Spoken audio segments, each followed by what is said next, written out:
Assalamualaikum and welcome everyone. Our second speaker for today is Associate Professor Dr. Yek Soo Ho, and he'll be talking about online pedagogical approaches using programming and mathematical software. Okay, Dr. Yek. Yes. You have the floor now. I think everybody Yes. knows Dr. Yek. Should I introduce you more? Okay, let me introduce you a little bit more. His research area is in numerical and computation. Joined UTM in 2000 and promoted to associate professor in 2018. Very active in community service, especially STEM, and promotion. Sorry. Okay, Dr. Yek, you have the floor now. Yes. I'm going to stop sharing. Okay. All right.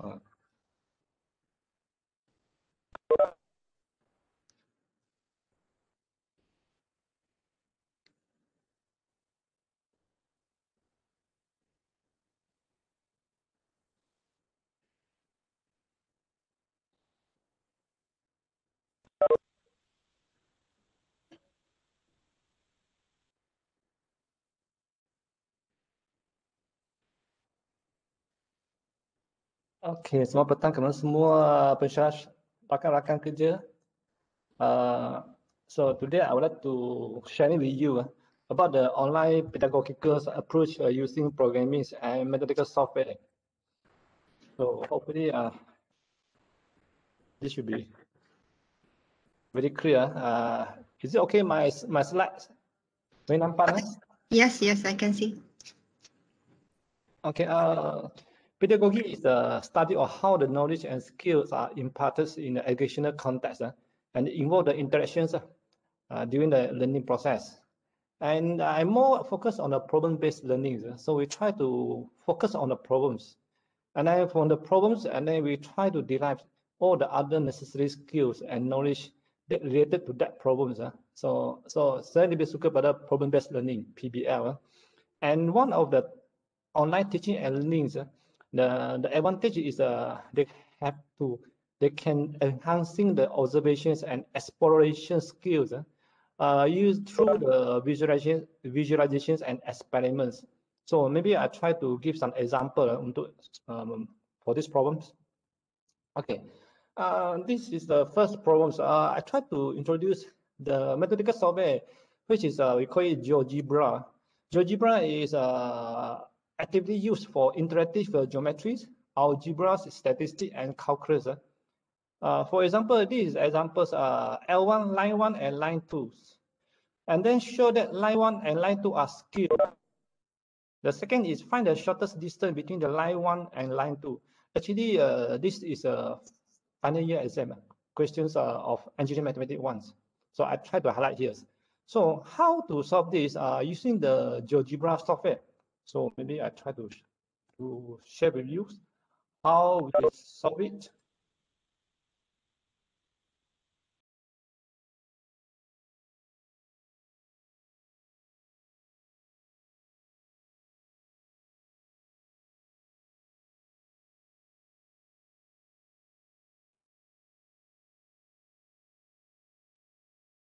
Okay, so this is the GeoGebra at the right side, and left side is my problems. So GeoGebra is a free software. It's an interactive algebra. So the first thing is I need to write down the line. So how I need to write down the lines? I just type 1 plus 3T, then 2 tolak 6T, and then 7T tolak 3. So I get the first. Do you see this is a 3D? So this is a line. It's a 3D line. So in the exam, even though given these questions, we just type and then they will convert into these equations. So actually this equation is equivalent to this. So only the steps. So this software didn't show you the detailed step. Okay. And then the seconds, this is also line. So how to key in the lines? So very simple. We just follow the equations. X minus 4 and then divide by 3, and then equal 6 minus y, and then divide by minus 8, and then equal 5 minus z, and then divide by 5, and then enters. Okay, so this is the second line. So actually it's equal to this. So then the equation will change to this.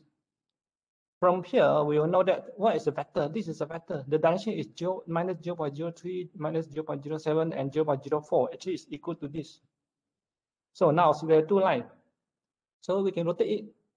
So actually from these equations, from this software, we know that they are skewed. So even though the question changed, so show that whether the line is parallel, skew, or intercept. Actually, we can easily to judge through these visualizations. So this is a way of how we show it, we teach it using the online. So that is very powerful. So even though face to face, we also can use the laptops software and to show this. The second is find the shorter distance between these two lines. So ini lagi senang. So we just type distance, and then F and G. That's all. So the answer is 6.58. Actually, this is the question of the final exam engineering mathematics 1. So the answer is 6.577. But this is a 2D, 2 decimal place. So how to change to the 3 decimal place? So we change into this setting. And then 2 decimal place, increase, become 3 decimal place. Okay, so 6.577. So actually, there's a pro and con. So if we're using the software, so easy to teach, easy to teach them the concept. But sometimes there is a contrast. So because the student get the answers. So even though in the exams, given the questions, we just type it and then we get the answer. But only this software cannot give you the details. The detail how to calculate the result. Okay, this is the first example of the questions of these examples. Anything you want to sharing, or before we go to the next slide?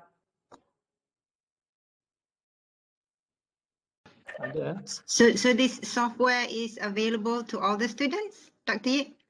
Ini online, you just go to the internet and download saja. Okay. So this is a free software.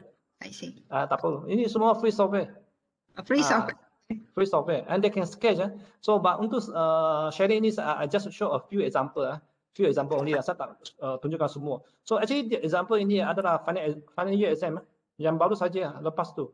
Ini adalah soalan 1 atau 2, saya pun lupa lah. Okay, ini soalan pertama. Okay, we go to the second example. So this is a second example. Given the line, and then given the plane.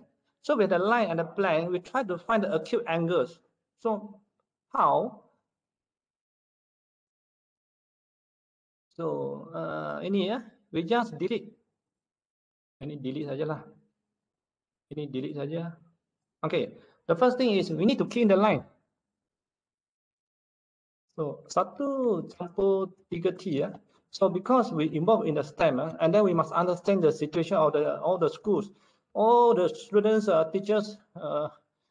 They are not very rich, so that's why they must prefer free software. So that's why for the STEM, we always introduce the free software. So we just key in this equation. Ini equation adalah sama dengan line 1, di mana S adalah 1+3T, Y adalah 2 minus 6T, and then Z adalah 7T tolak 3, and then press enter. So ini line pertama. Okay, this is the first line. The second is a plan. Ini plan lagi senang. Okay, 3X campur 5Y campur 4Z sama dengan 6. Okay, you get the second. So nama ini adalah app ini adalah GeoGebra. So you see, nampak tak? Yes, betul, GeoGebra. Nampak ini? Yes. Actually, we can change the colors. For example, color ini. I want to change the color. Boleh juga, tapi I go to the tool side, so susah sikit. Okay, nampak color dia? Jika kamu tak suka color ini, tekan ke color ini lah.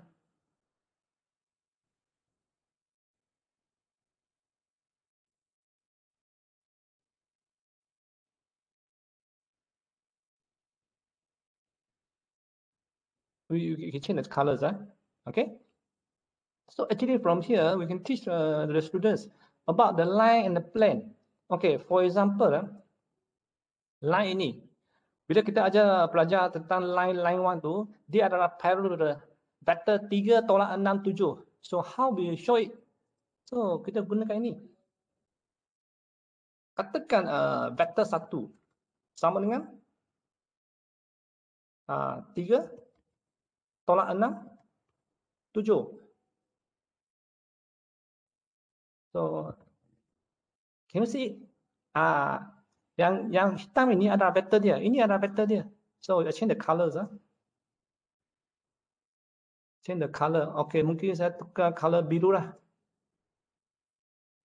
Okay, so that's why bila kita ajar pelajar tu, we need visualizations. Nampak plan ini, nampak garisan hitam ini. Garisan ini hitam ini adalah line 1. Actually dia line ini adalah parallel to the vector of 6. 3,6,7. So that's why I create another vector here. 3,6,7. Nampak tak dua ini? Dia adalah sama. They are same. Okay. Now we find the angle between this line and this plane. So bagaimana?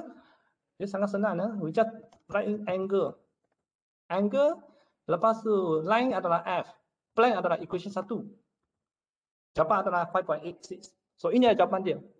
Untuk kertas engineering mathematics 1. Okay, so there is a pro and con also. So but there is no process lah. Ini tak ada proses. So jika pelajar tahu guna software ini, dia akan dapat jawapan sajalah. Then to get the answer, dia kena tahu all the step. Okay, so that's why it's still okay. It's considered viable lah. So dalam kelas saya ajar subjek gunakan ini untuk engineering mathematics 1. So I'm using this software because it's impossible without using any software. So we must face into the realistic. So because the real world is very changes, we must expose the student to the new technologies.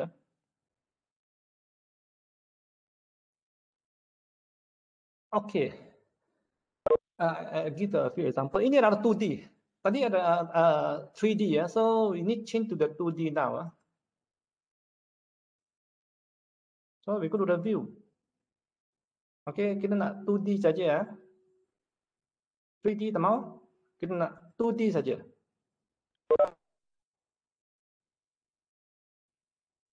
Okay.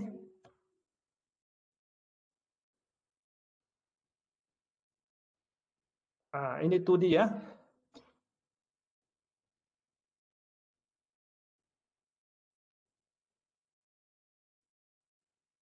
Actually, saya boleh just download saja. Saya ada file tu, tapi saya better saya type from the scratch, lagi senang sikit.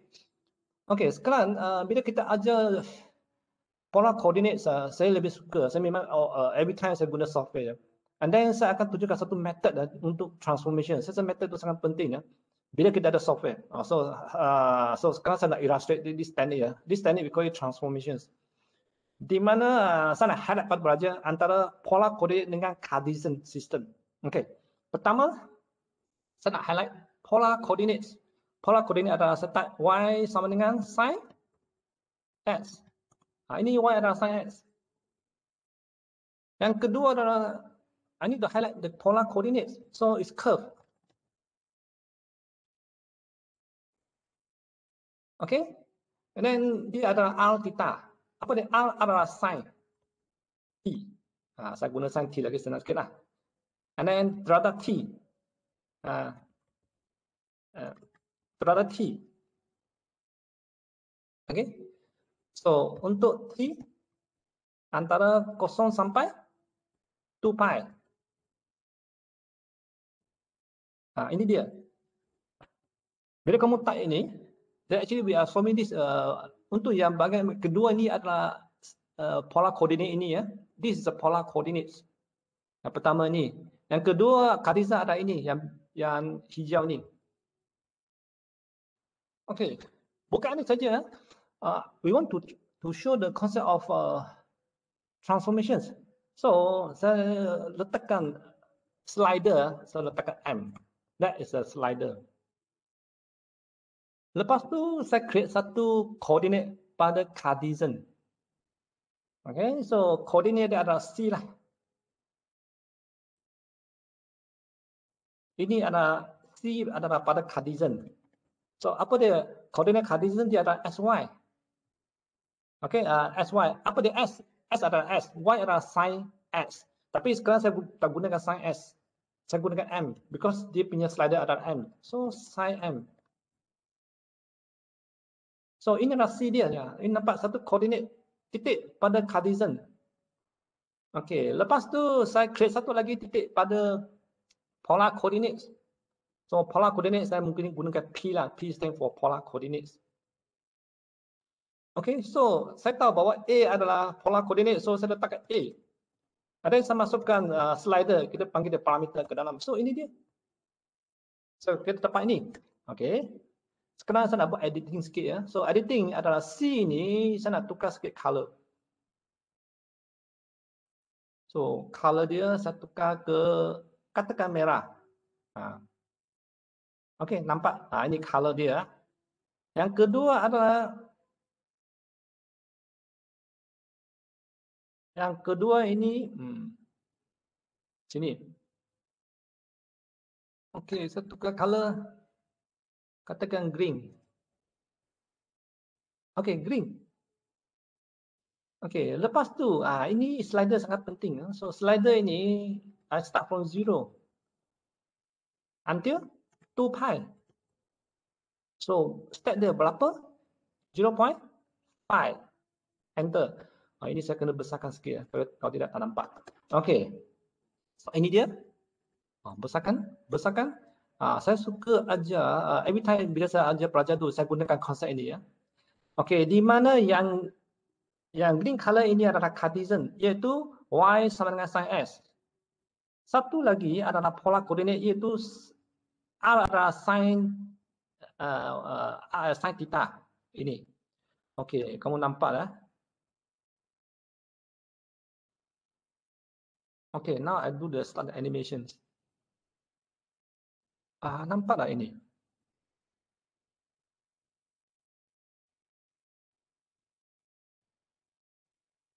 Okay, so dia macam ini ya.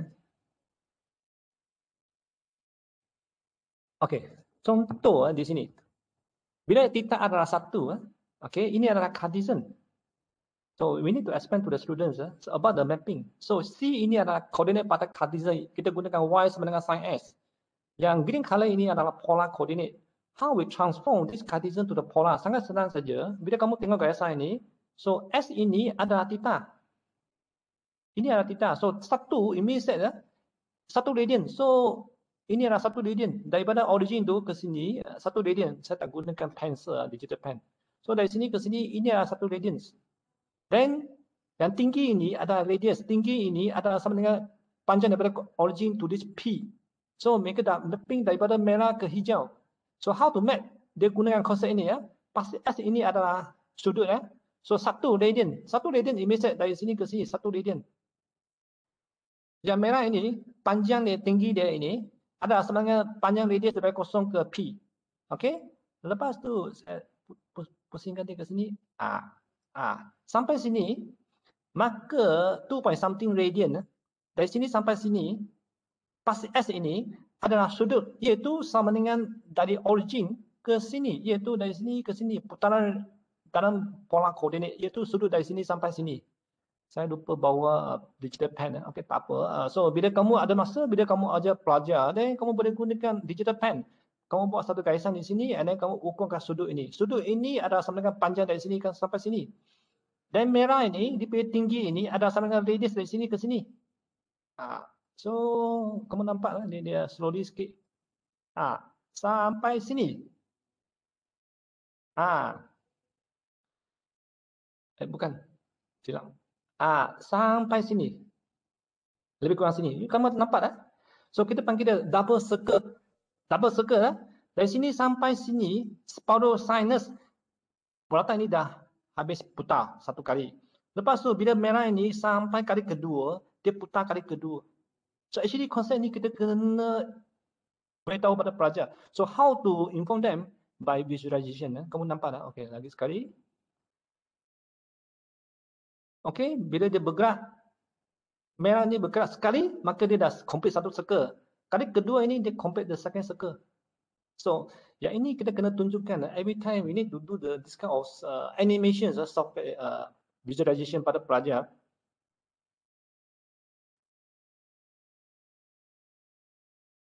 Okay, so ini dipanggil transformations pada transformation, and then kita kena highlight apa dia konsep of double completion.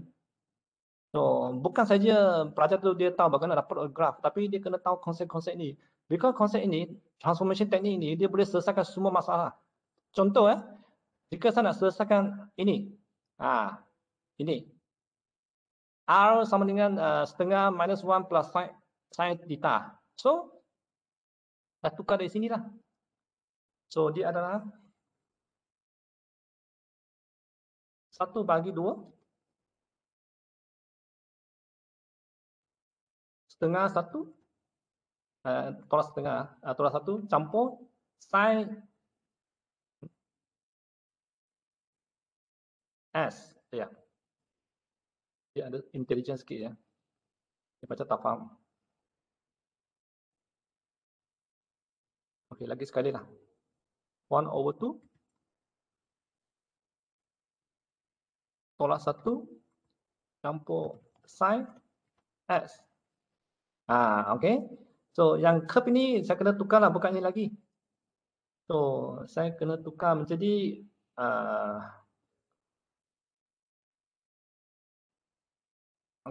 sin theta lah. So tolak 1 campur sin theta. Okey. Lepas tu bagi 2.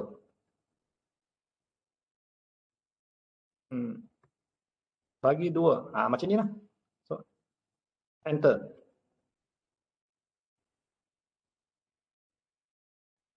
Okey, nampak ini? Ini lagi senang bila kita nak bincang gunakan graf. Okey, kita start dengan Cepat sikit lah. Mana P dia? Oh, ini saya dah tukar sikit lah ini. So ini bukan lagi ini. So dia kena tukar menjadi tolak 1 campur sin M. Lepas tu bagi 2. Bukan. Ini sin N. Sini bagi 2. Macam ni. Okey, so sekarang yang merah itu koordinat itu pada Cartesian. Yang hijau ni ada pada polar. Okey, kamu nampak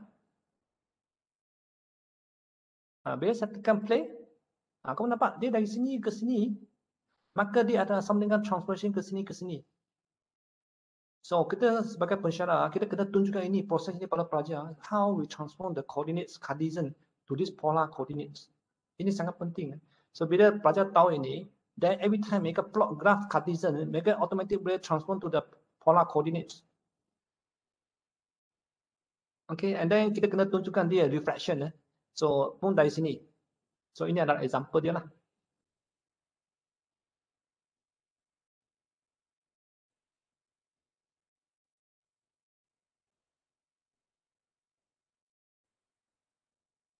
So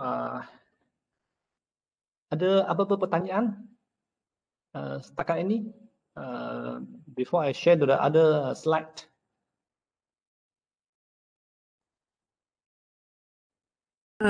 Sorry. Okay. Hi Dr. Yik. Saya masuk lambat tadi.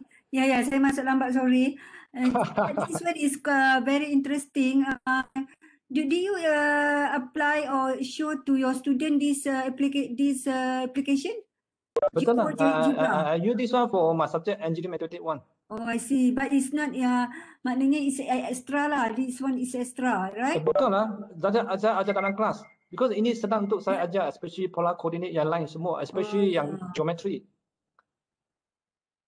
Saya gunakan slide PowerPoint.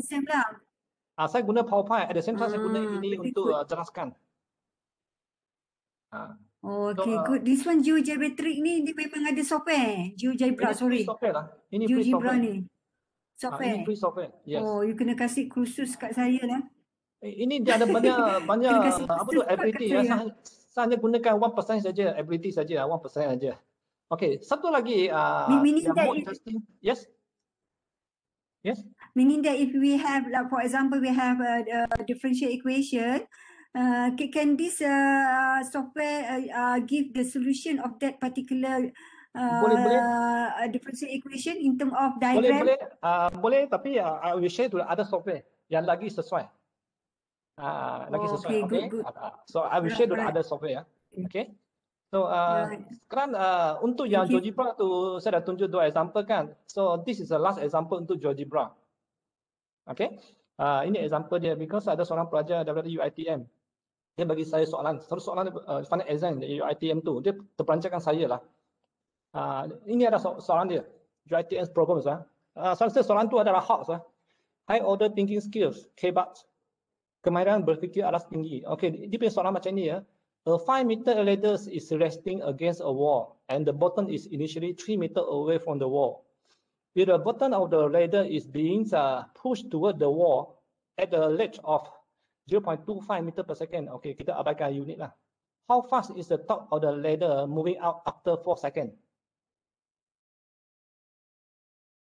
Ini ya, saya rasa soalan ini adalah sesuai untuk engineering mathematics 1 lah. Calculus 1. Tahun 1 semester 1. Okay.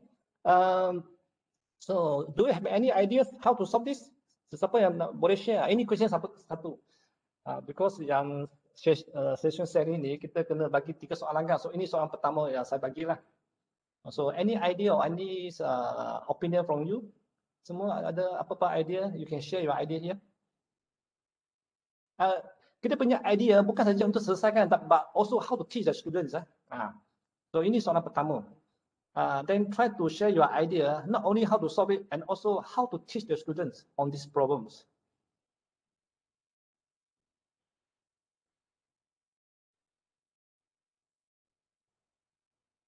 Okay. So ini soalan dia. Okay. Tak apa. I try to share with you how I try to solve this. Explain to the students. Ini soalan asal dia. So satu tangga dia punya panjang ada 5 meter. So kita abaikan unit dia. So yang bawah tu dia tolak menuju ke dinding. Dia punya halaju ada 0.25. So dia tanda yang atas ni, titik ini, dia naik ke atas tu, dia punya halaju berapa? Okay, velocity berapa? So kita akan gunakan exploration skills. So online teaching is online software. Kita more highlight on the visualizations, observation, and exploration. So exploration ini sendiri macam explore. So pertama kita tulis dalam bentuk ini SY, lepas tu kita tukar ke bentuk ini. More detail a bit ya. Ini adalah S, ini adalah Y. So yang bawah ini adalah panjang X.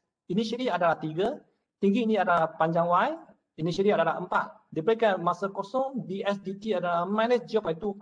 Mengapa minus? Kerana S ini ke kanan adalah positif. Maka dia ke kiri mesti negatif. So kita kena apply minus 0.25. So masa ini dah customize untuk coordinate system. Okay, saya tunjukkan the first approach. The first approach adalah saya gunakan differentiation lah. So di mana x square plus y square sama dengan 5 square. Bezakan dia kita akan dapat. Because 25 bezakan menjadi kosong. So kita buat sikit changing kita akan dapat ini. Okay, and then these assumptions. Sangat penting. Sebagai pensyarah kita akan bagi assumptions and then we try to explain to the students how the assumption is made. Okay, so untuk the first approach, saya punya assumption adalah ini. We assume that all the velocity is a constant. Velocity adalah constant. So ds dt adalah minus 0.25. So s, y adalah 3, 4. Bila masukkan ke dalam, maka velocity y adalah 3/16. Okay, so sekarang saya gunakan ini ya. Saya nak tunjukkan gunakan GeoGebra.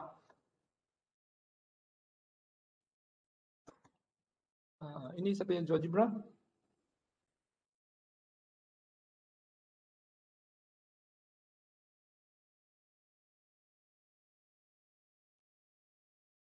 Okay, ini saya punya GeoGebra.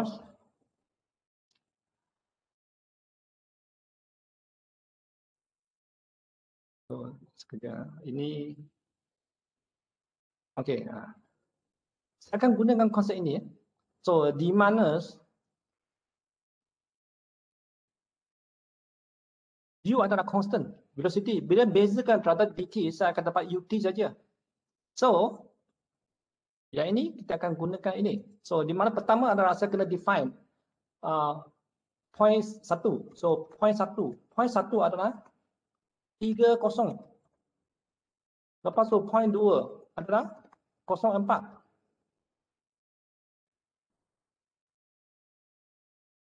Yang ketiga adalah I try to define the time, masa. So I put the slider, M adalah masa. So sekarang saya nak create the segment. Ini adalah segment. Segment point 1 dan point 2. So sekarang ini adalah tangga dia. Dari sini sampai sini.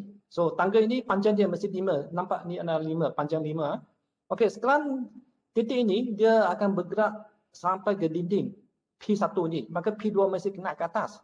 So kita gunakan assumptions. Apa dia assumption dia? Di mana dia ada kita panggil dia constant velocity ya. So bila constant velocity maka saya define M1 moving point 1. So moving point 1. So dia akan menjadi dari kanan ke kiri. So dia akan menjadi 3. Okey, dia akan tolak.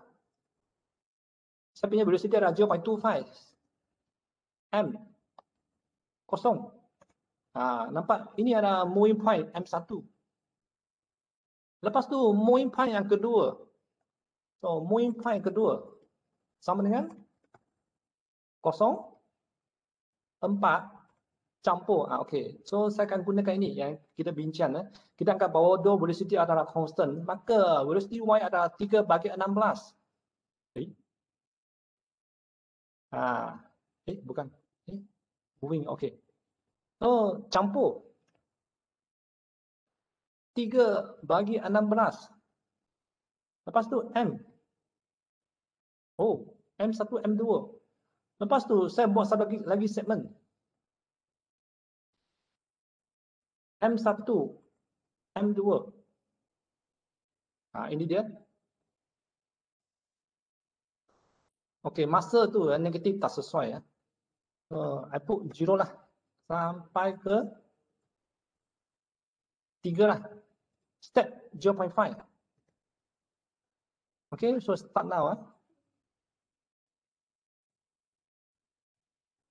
And then set click main. Okay, you nampak bila tangga ni ya, you tolak dari bawah ke menuju ke dinding maka you tengok dia naik ke atas. So ini adalah kita punya simulation gunakan GeoGebra. So dalam kelas saya akan tanya pelajar. Tapi subjek ini masalah ini saya tak pernah ajar. Tapi ini sebagai macam simulation sajalah. So jika berlaku saya akan tanya pelajar bahawa sekarang saya punya konsep adalah first ini. First approach saya punya first approach saya gunakan differentiation. And then saya punya assumption adalah constant velocity. Constant velocity ya. So ini jawapan dia. Then kita akan minta pelajar observe. Observe betul-betul lah. Tengok ini betul-betul. And then try give you your feedback, your ideas. Minta pelajar bagi idea. So dari sini kita tak boleh bagi jawapan. Kita minta pelajar tengok betul-betul and then try to give the idea. So okay, sekarang kamu anggap sebagai kamu sendiri adalah pelajar. So siapa yang ada idea nak bagi idea untuk saya punya simulation ini, GeoGebra ini? You just assume that you are students, and then you have any idea about my simulation and my assumptions? Betul tak betul ke? Salah ke ataupun kurang tepat ke ataupun sangat tepat ke? You can give your idea, you can share your idea here. Any ideas?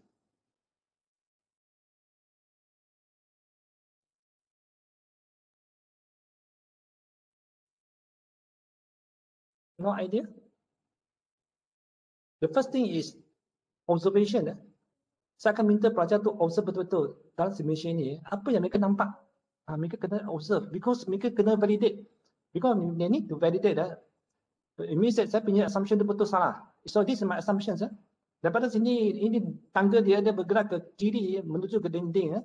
Maka hujung atas tu dia akan naik ke atas. So, saya guna konsep ini. Dua velocity adalah constant. Maka kamu nampak tangga macam ni. Gradient mesti ubah, mesti berubah because tangga ni kan bila saya tolak ke dinding, maka tangga dia mesti naik atas because ini adalah dinding. So dia mesti berubah, gradient mesti berubah. So nampak macam ni betul lah. Tapi adakah simulation ini 100% correct ataupun mungkin 90% correct saja? So kita kena observe betul-betul. Okey, pertama adalah constant velocity. Kita akan tanya dengan pelajar. Mengapa dia constant velocity? Jadi kita kena tengok dia punya soalan. This is a question. Dia kata bahawa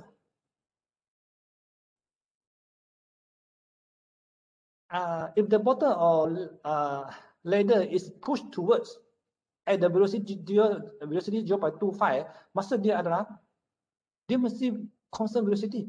Dia tak mungkin changing velocity. Because why? Jika dia harus berubah, maka dia mesti bagi kita pecutan. Ini pertama. Yang kedua adalah macam ni. Jika kalau dia berubah, dia mesti bagi kita extra information. So bila soalan tu tak bagi kita extra information, then kita tahu bahawa dia, untuk masalah ini dia punya velocity mesti constant. Okay, now we come to here. Sebenarnya saya punya simulation pertama ni adalah salah.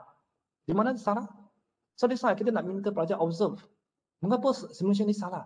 Dia nampak betul, macam betul tapi dia salah. Mengapa dia salah? Pertama adalah the observation is important.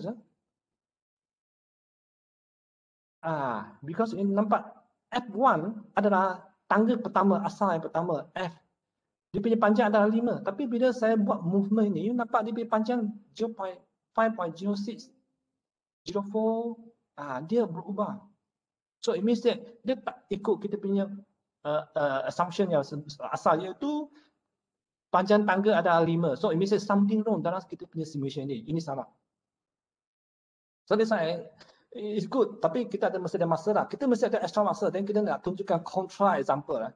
Kita mesti bagi tunjukkan contoh yang salah. Minta pelajar carikan di mana salah dia.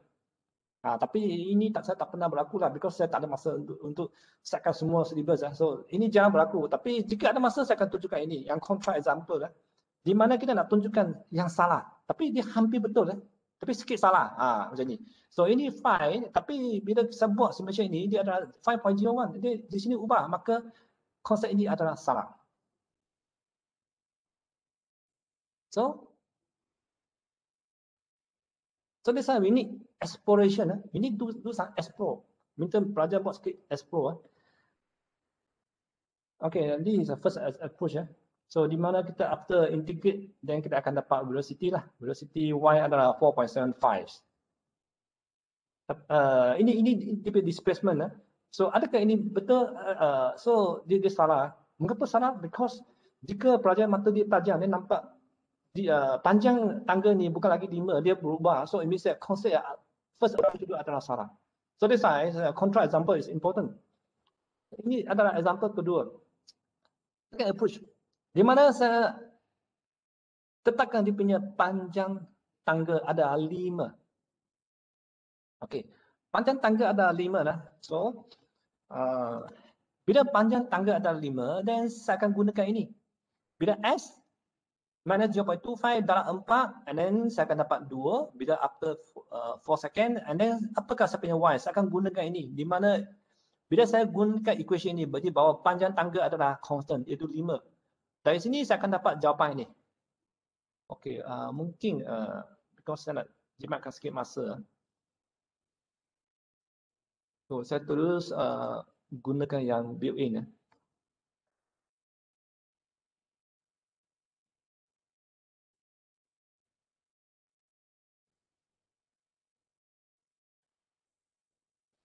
So ini adalah gunakan konsep panjang tangga yang constant. P2.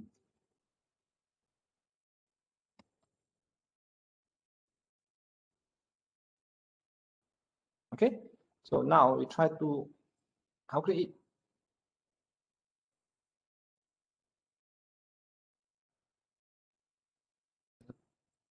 cepat sikit. Kali ni you tengok dia punya panjang tangga adalah sama. Yang ubah adalah F. Movement you tengok always 5. Always 5. Dua-dua tangga ini adalah sama constant. So ini adalah simulation yang sebenar. So dari sini kita dapati bahawa halaju di bawah ini dengan atas ini tak sama. So the observation is important because kita ada yang simulation ni kita minta pelajar terus observe from the fundamental, the first principle. Okay, we go back to the basic. So apa dia halaju? Halaju adalah how fast the particle move. You tengok dari sini titik ini sampai sini dia bergerak satu unit. Tapi atas ni dia tak bergerak satu unit nampak? Dia tak bergerak satu unit. Dari sini sampai sini dah berhenti. Sampai sini dah berhenti, separuh saja. Sebab itu dari sini from the observation, so we need to enhance the students' observation bahawa titik atas tu dia punya halaju mesti rendah daripada yang halaju di bawah. Dia mesti So that is the power of the simulations, mathematical software. And then we need the explorer. We need to explore. So how's the positive,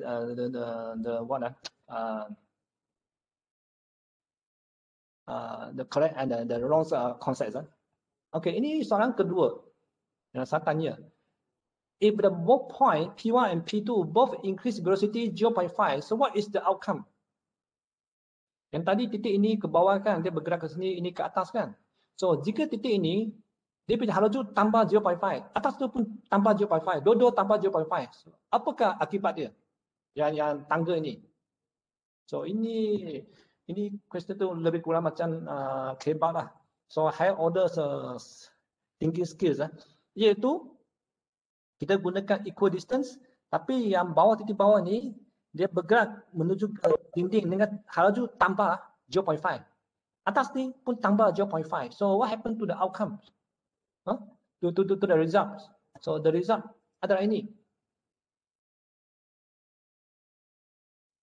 Ini saya tak ya semula. Saya terus guna sajalah. Velocity constant ini.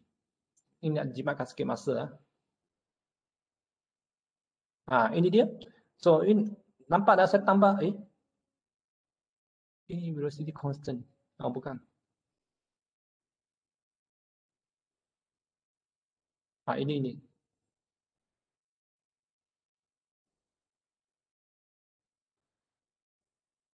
Okay.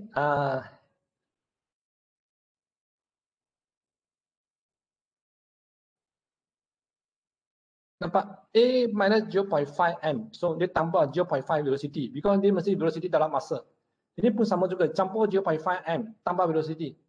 Okay. Dua-dua tambah velocity 0.5. Okay. Kita nak tengok apakah jawapan dia. So ini simulation dia. You tengok bila masa bergerak tu. Nampak tak? Tangga tu makin lama makin panjang. So akibat dia adalah deformation. Kita panggil distortion of the image. Mengapa distortion of the image? So dari sini walaupun dia out from the syllabus a bit lah, tapi ini ada asas untuk mechanics. Dua titik ataupun satu benda, satu objek, bila dia ada velocity, tapi velocity pada direction yang berlainan, maka dia akan menghasilkan deformations. Bentuk akan berubah bentuk. Walaupun dua-dua adalah halaju dia 0.5, campur 0.5, tapi masalah dua-dua tu dia in the different directions. So that's why there is more on problem-based learning. Di mana satu masalah asal tu kita boleh elaborate to the different problems. Tapi dia tengok kita punya masalah. Kita tak cukup masa, then we cannot explain too much. So ini adalah the first GeoGebra. Okay, lepas tu saya nak bincang sikit tentang programming. But before the programming, anything want to share or anything is that you are not agree, or you want to share something here?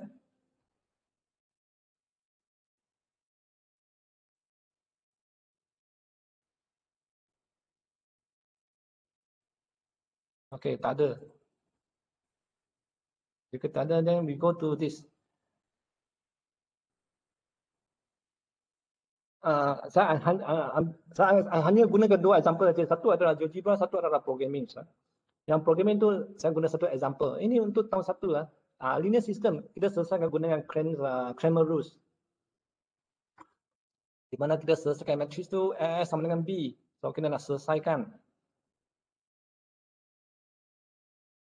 Dan kita nak bandingkan dengan Gauss eliminations.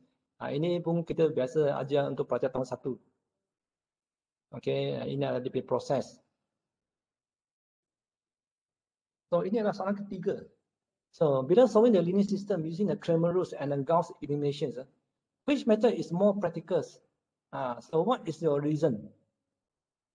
So dari sini walaupun mungkin kita ajar pelajar tahun pertama, so kita cannot expand too much, we cannot expand so many things. But sometimes kita boleh bagi sikit idea, cerita sikit. Even though cerita itu adalah higher than first year, tapi saya say it's okay so that pelajar tu lebih minat untuk subjek kita. Tapi mungkin kita jangan menggunakan masa panjang untuk buat penerangan inilah. So mungkin kita ambil sikit masa, kita bagi mereka first exposure. What is the difference between these two methods? So walaupun mereka tahun pertama, it's possible. Kita bincang sikit tentang what is the flops. It means the complexity. How? Because bila kita buat programming, mereka akan buat program. So they will do all the calculation, nombor campur nombor, nombor dalam nombor, all the mathematical operations. So the basic operation ada ini. Plus, minus, multiply and divisions. Kita panggil the flops. Flop is a floating points operations. Okay, so the reality is that the Cramer rule is not a numerical method. Cramer rules dia bukan numerical methods. Method ini is a in the modern computational world, ini adalah method yang telah ketinggalan zaman.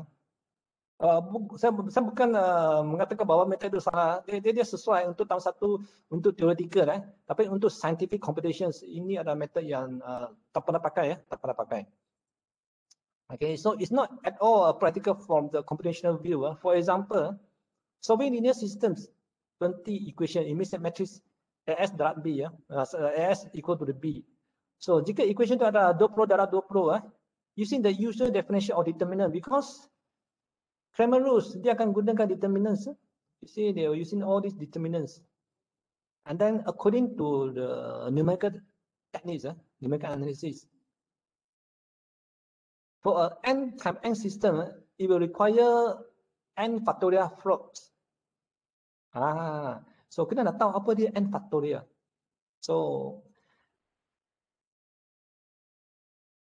tapi saya rasa how to get this n factorial kita takkan tunjuk pada pelajar, tapi kita nak bagi mereka tahu apa dia n factorial. So ini adalah Cramer rules dia untuk dapat determinants, dan kita akan gunakan dia punya cofactor semua. So saya rasa ini biasanya pelajar tu is quite familiar. And untuk yang Gauss elimination tu, saya ambil sikit daripada saya punya material slide tu. Kita akan bincang sikit-sikit aja. Kita akan bincang dengan pelajar bahawa bila kita gunakan Gauss elimination, dia punya complexity adalah 2 power n power 3. 2 times n power 3, lebih kurang n power 3. Apa dia n? N adalah size linear system. Contoh, linear system 20 darab 20 maka n adalah 20. So, dia punya complexity adalah 2 multiply n power 3 saja. Flop adalah apa dia? Flop adalah campur, tolak, darab, bahagi. All this basic operation. Tapi untuk determinants sini dia adalah n factorial. Okay. So bila ada masa mungkin kita akan bincang dengan pelajar sikit. So apa dia CPU time, apa dia clock times? Because ini sangat penting. Pelajar akan every time dia akan gunakan computers. So dia kena tahu masa bila dia buat programming, buat calculations. So we can export to them a bit on this kind of CPU times and what is total float rate. So for example, some processors dia ada 1500 megaflops. So it means that 1 second dia ada megaflops. Dia boleh kira mega. So it means 1 million of flops. Apa dia flop? Campur tolak bagi hasil darab. So flop dia. Okay, so sekarang So ini dia.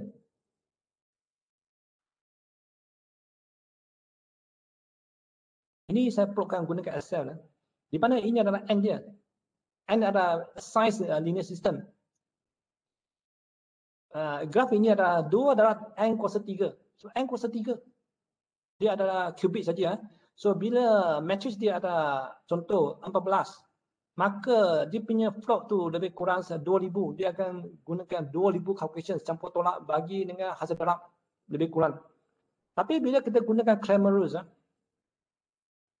actually yang ini saya tak kira dengan details. Saya hanya bincang tentang n factorial. So contoh 3 factorial, 4 factorial. So because Cramer rules, dia punya complexity ada n factorial. So ini adalah n factorial. Kamu nampak? Bila saya gunakan Excel, bila saya kira sampai 14, dia naik ke atas. Ini adalah power 12. Ini sudah 1 billion. Power 1 billion.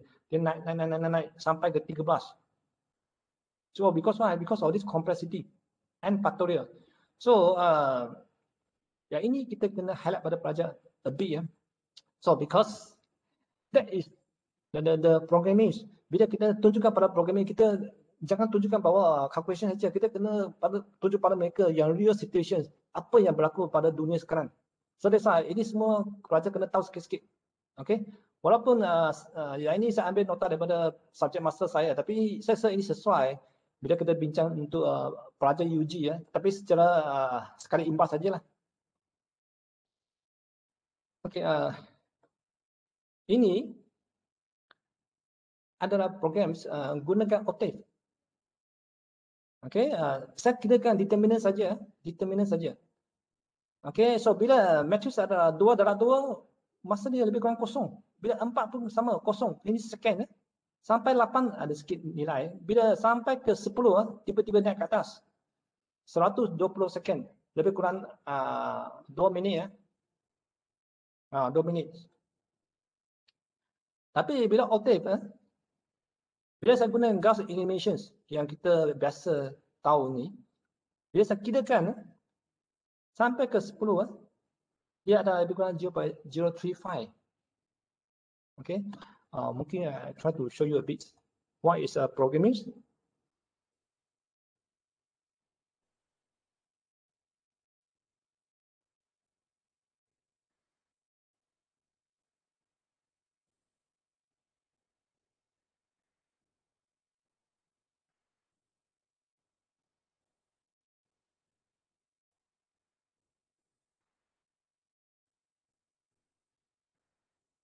Okay, ini dia.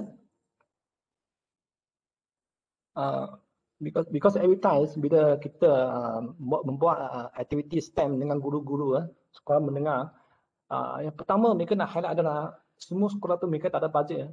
Sebab itu bila kita nak introduce STEM activity untuk pelajar-pelajar, yang pertama adalah budget constraint. So kita kena make sure that every time kita nak introduce subjek khusus programs ke, dia mesti free. Jangan kita, jika boleh kita elakkan gunakan commercial software. Because commercial software tu dia tak available for all the areas, especially untuk yang sekolah rendah, sekolah menengah and all the others. So that's why for us, our priority must be more on free software. So actually Octave ini dia adalah free software untuk MATLAB. Dia punya coding adalah hampir sama dengan MATLAB. So dari sini, ini adalah main dia. So di mana saya define, okay, saya define 2. It means matrix 2 times 2. Random, it means saya akan create random A. Random matrix A ya.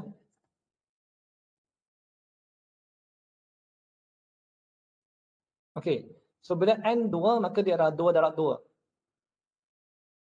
Yang ini, program ini saya hanya tunjukkan untuk bagaimana kirakan determinant saja. Dia tak lagi selesaikan linear system, hanya determinant saja. Satu determinant, iaitu determinant A. So, di mana saya akan generate secara random. Random, it means 0 to 1. 0 to 1. Minimum 0, maximum is 1 only. Lepas tu, ini adalah DTA. Ini adalah determinant from built-in MATLAB. Built-in MATLAB. So, dia akan dapat nilai ni. Lepas tu, saya akan kirakan CPU times. So, ini adalah saya punya program. Saya program ini, saya gunakan recursive. Apa dia recursive? recursive is one part of the mathematics. Programming that is very, very important. So, kamu tengok di sini, what is a recursive? Ini adalah recursive dia.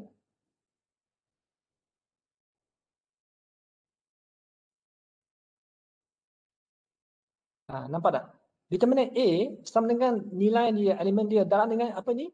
Ini adalah ini darab dengan ini. Ini adalah sub matrix of A.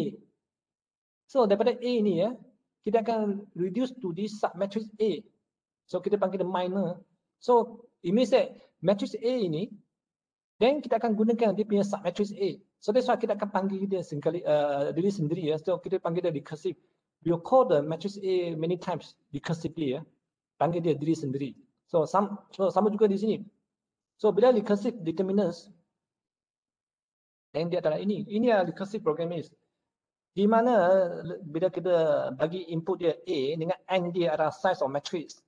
Dan dia akan kira jika dia lebih besar daripada 2, dia akan buat recursive. Jika dia adalah 2, maka dia terus ini. Apa dia? Ini adalah determinants 2 times 2 yang biasa. Diagonal tolak dengan off diagonals. Tapi bila dia adalah more than 2, dia akan gunakan recursive. Di mana saya akan remove the first row, lepas tu saya akan remove the column. Maka ini adalah major. Okay. Ini A dia. A dia adalah ini. A ini. Okay. So C ini cofactor. So ini adalah minor. So minor dia. So bila kita nak kirakan determinant untuk A, dia akan gunakan di sini juga determinant untuk A separuh daripada A, itu sub section of the A ya, we call it sub matrix of the A. So dia adalah di sini. So dia akan panggil dia sendiri, tapi dia akan delete the row and the column. So remove the row, first row and then remove the J column. So kita akan dapat ini. So nampak tak dua function ini adalah sama. Ini panggil recursive. So kita akan dapat ini. Kita tengok kosong ya. Oh. Kali kedua pun kosong. So okey. Katakan saya letak 4. Saya tempat kosong. So ini ada 4 dalam 4 lah. Tekan sekali lagi, kosong. Lagi sekali, kosong. Dia generate matrix random. Lagi, kosong. Oh, ada nilai. 0.01. Lepas tu, lagi sekali, kosong. Lagi sekali, kosong. Ada nilai. Mengapa dia macam ni ya? Dia tak stable. Ini biasa. So, sometimes kita kena highlight pada pelajar. Bila pelajar nak belajar numerical method, dia kena tahu sikit konsep of computers.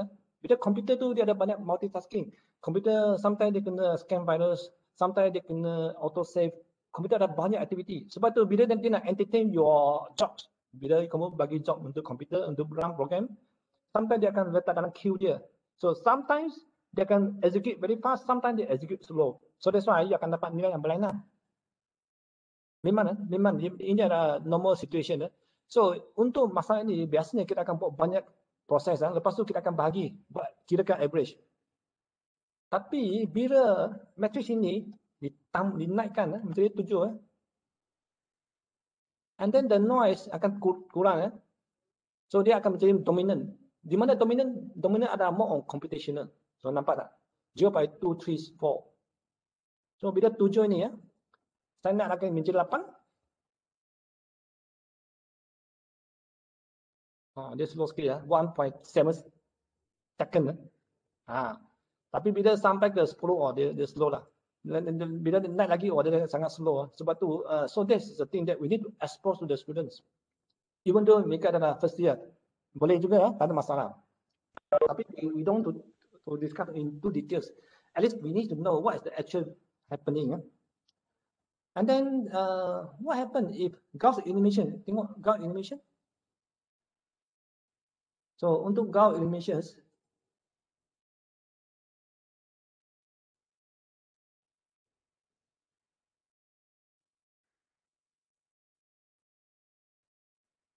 dia adalah ini.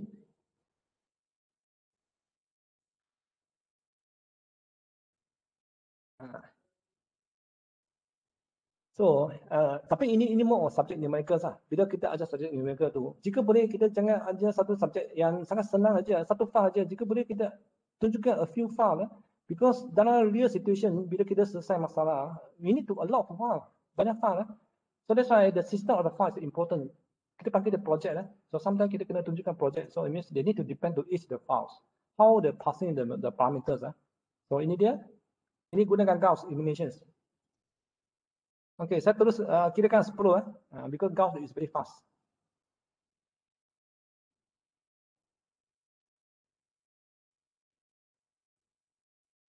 Oh, you tengok dia sampai 10 pun dia kosong juga ini memang betul memang betul. Tapi jika untuk Cramer rules tu bukan determinant kira determinant dia dah more than 2 minutes 160 second. Tadi saya run pagi ini saja saya run. Tapi untuk Gauss dia lebih kosong Okey, kali kedua 0.03, ketiga 0.03, keempat 0.01, kelima 0. That is a normal situation normal situation memang normal. Because why? Because we need to know the computer architectures. Komputer dia ada multitasking. So sometimes dia akan cepat, sometimes dia akan lambat So bila kita kira tu dia ada noise, ada frustration of the value So the best way adalah kita kirakan average. So this is the way. How we need to explain to the students.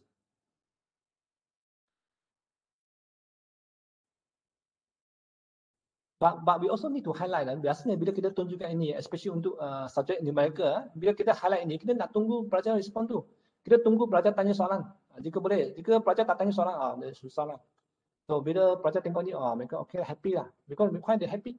Because when the linear system become bigger, the size bigger, the time is become longer. Betul tak? Because dia ambil masa lama untuk kira. Dia sampai sini, bila Gauss elimination tu, dia tengok matrix dia sampai 10 darab 10, dia pergi masa out down tu macam ayo kelakar, macam main-main saja. So, jika boleh kita expect pelajar tanya soalan. Tapi jika pelajar tak tanya soalan, memang betul ini tu big trouble. A big trouble because ini memang ada banyak soalan.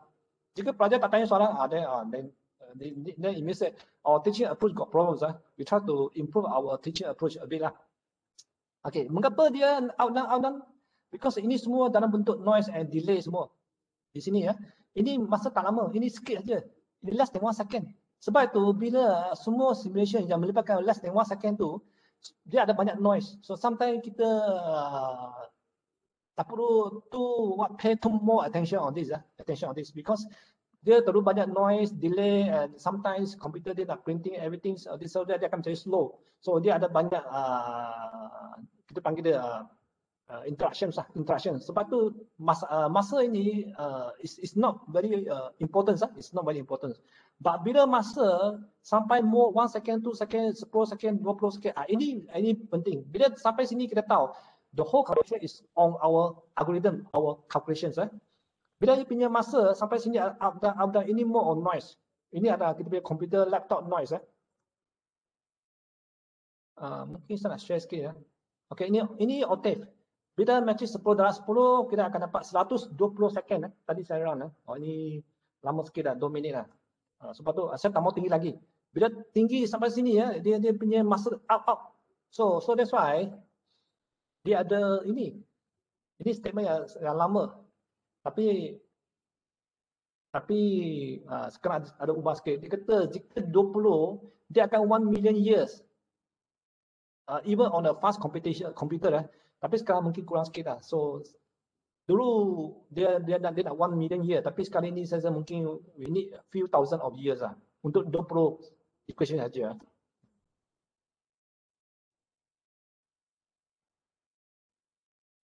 Okay, so sekarang saya nak bincang sikit tentang patterns just exposure to the students. What is the patterns especially untuk pensyarah yang mengajar subjek numerical And then sometimes kita kena tunjukkan dia what happening in the world So ini adalah Tom's ranking So ini adalah 2018, 2019 bila mereka buat ranking tu, mereka akan buat all the computer ranking. Tengok itu tahun 2 tahun lepas Python tu daripada AS3 4 menjadi 3. Jika tak salah saya tahun lepas dia ada pertama top 1 Python. So Python is a high level or general purpose programming language. Okay, why is so important? So sometimes we need to highlight to the students so that pelajar minat untuk belajar. Because it's support from the renowned corporate sponsor. Okay, ini sangat penting. We need to share to the students. Programming language grow faster when a corporate sponsor back up. For example, PHP is backed by the Facebook, Java by Oracle and Sun. So that's why semua Oracle tu dia akan gunakan JavaScript, Java programs, Visual Basic by Microsoft, CH. Python programming is heavily used by Facebook, Amazon service, and especially Google. And satu lagi, why the apa dia?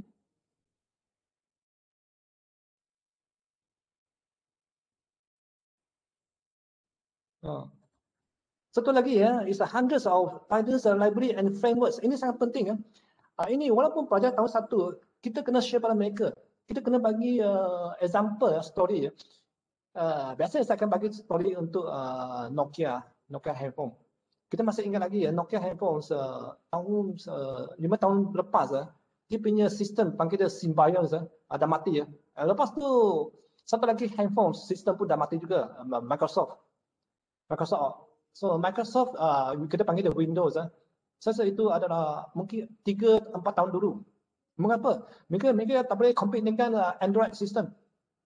Mengapa tak boleh fighting dengan Android system? Because mereka tak cukup library. Apa dia library? Iaitu apps. So contoh, siapa yang beli handphone yang gunakan Windows, bila mereka nak cari apps, download app, mereka tak cukup apps. So mereka tak boleh compete dengan Android system, dengan iPhone. So because the world is very cool, same thing untuk programming Python is so powerful because dia punya library so many. So I can predict dalam 10 tahun lagi Python is still the top. Mengapa? Kerana dia punya library sangat banyak. So example, you want to access to the Excels, you want to access to online Google's, you can use the library. Python ada banyak library. You just use the library and you can access to all the files. You tak perlu do the check from the scratch.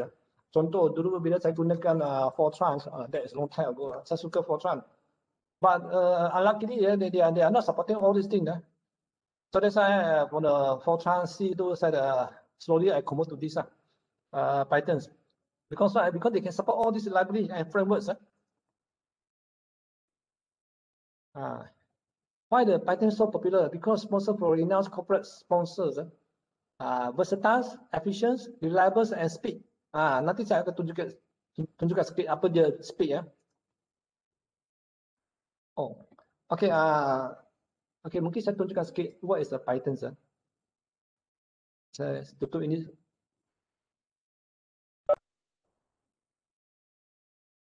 Okay, Python tu saya tunjukkan adalah ini. Because every programming kita panggil dia IDE Integrated Design Platforms. So untuk Python saya gunakan inilah PyCharm. So ini dia. Dia digunakan meta sama Camel-Roos. Ini adalah Camel-Roos. Di mana dia ada recursive macam MATLAB. So nampak tak ini determinants. So ini adalah function dia determinants. Lepas tu dia akan panggil determinants. Ini dia determinants. Tapi language dia tak sama. Nampak dia macam Octave tu senang sikit, Python complex sikit. Tapi Python more powerful. Dia boleh link to all the software. And then dia boleh control, especially we can control the memory. Okay. Bahagian sini dia nak pecahkan macam ni. Ini panggil dia minor. So matrix tu dia buangkan row and column. So dia delete lah. Ini apa dia MP ada NingP because Python ada banyak library. Bila kamu import library ini, then you can manipulate all the matrix system. Bila kamu import times, then you can manipulate the types, functions. So dari sini NingP ini, and then kita boleh delete. Bila kosong, ini kita delete row. Bila satu, ini kita delete column. So dia delete. Bila delete, lepas dia masuk ke dalam sini. So ini determinant, dia akan panggil determinants. Lebih kurang macam inilah. Ini yang tadi saya run. Saya belum tutup lagi. Ini adalah untuk example 10. Matrix 10 darab 10. So, dia punya masa berapa? 63 second. 63 second. So, bila kamu tengok dari sini ya.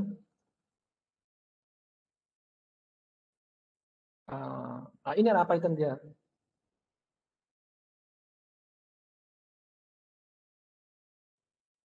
Bila matrix linear system ada 10 darab 10, tapi ini hanya kira determinant saja. Dia gunakan lebih kurang 63 second. Tapi bila saya gunakan octave 10 darab 10, saya akan gunakan 120 second. So that's why the Python is very fast computations. Tapi jangan kerana octave tu slow kita tak guna octave. Tapi octave senang ajar. Octave tu dia lagi senang untuk ajar. Python tu kena hafalkan banyak-banyak command tu. Octave tu senang. So jika initially kita nak ajar pelajar, better kita gunakan octave. Because octave tu senang ajar, and then pelajar tu senang untuk mahirkan diri ya.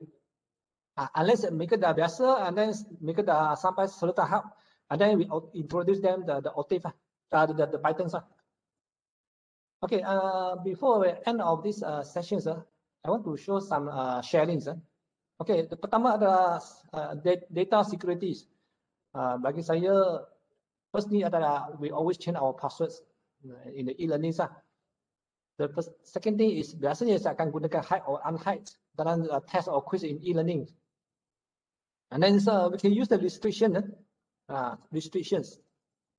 Contoh ini dia. Ini restriction dia. Biasa letakkan restriction maka pelajar dia kena access before 7:55 PM. So that is quite good . So we can protect ourselves, our data . The last thing is we play our own role . So pensyarah mainkan peranan pensyarah. So pihak CICT mainkan peranan CICT. Iaitu sepatutnya pihak CICT itu tanggungjawab mereka adalah protect the data. Kita adalah ikut SOP ya. So jika CICT itu bagi kita instruction so buat sekian, kita boleh protect our data dan kita ikut saja. We follow all this SOP that we know. And then jika ada pelajar yang sangat-sangat so good that crack the data, the system, and then kita answer then itu adalah tanggungjawab CICT ya. Orang pakar dalam computer science . So we must know our role . Kita kena tahu kita punya tanggungjawab.